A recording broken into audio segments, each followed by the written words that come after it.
live in or the places we visit are very rich in folklore, where cautionary tales have always been mixed into the pot and sprinkled into our collective nightmares.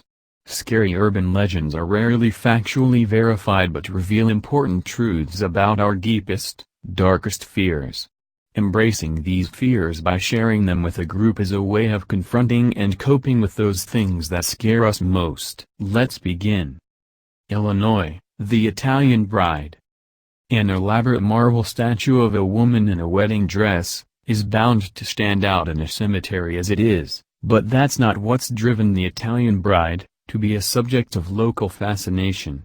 Upon closer inspection, there is an actual photo plaque on the gravesite of a woman in a casket, looking perfectly preserved even though, as an inscription notes, the photo was taken 6 years after burial after the body was exhumed.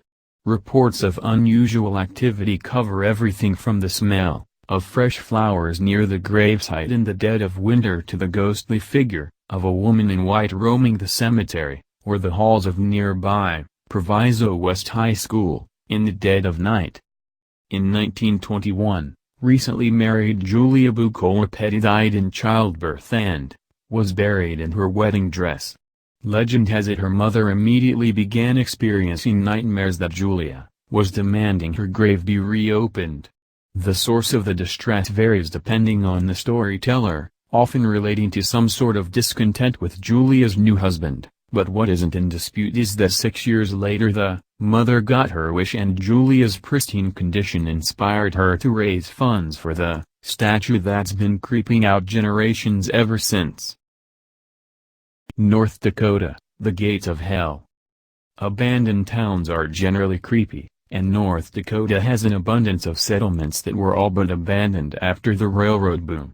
Tagus, though, takes the cake due to the little fact that people believe that it once housed a Lutheran church that doubled as a hotbed for Satan worship.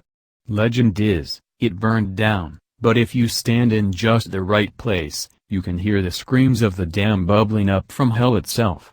There are also reports of hellhounds, glowing gravestones, and a ghost train.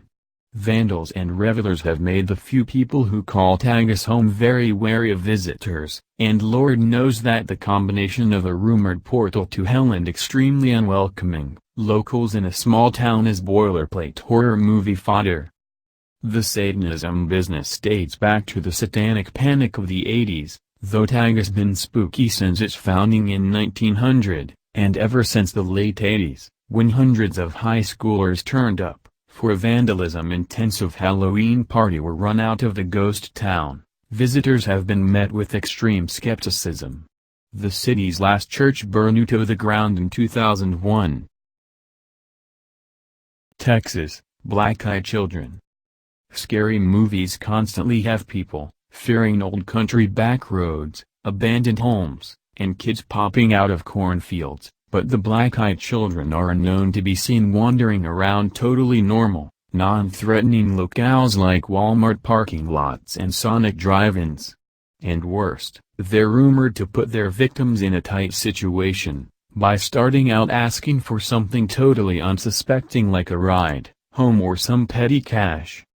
The first documented case of the Black-Eyed Children came in 1996, from reporter Brian Bethel, who had pulled his car into the parking lot of an Abilene movie theater to use the bright marquee light to write a check. While filling out the check, two young kids who Bethel claims were between 9-12 approached the car, knocked on the window and asked for a ride home to grab cash to come back for movie. The children, who totally unnerved Bethel, claimed they didn't have a gun. Weird, right? Before making eye contact, and revealing coal-black eyes that Bethel later described as the sort of eyes one sees these days on aliens or bargain basement vampires on late-night television. Like, comment and share to Mysteries of Culture's YouTube channel. Thank you.